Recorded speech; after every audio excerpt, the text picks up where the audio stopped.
సకల జీవులలోన సర్వాణి నీయంసె జీవాత్మయై ప్రకాశించుచుండే పంచభూతములందు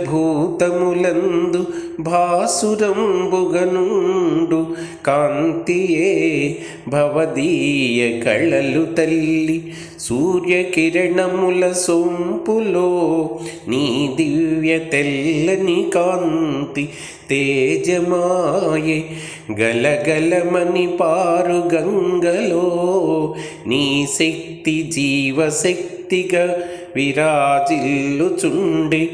గాలిలోన నీవు భూమిపై గగనమందు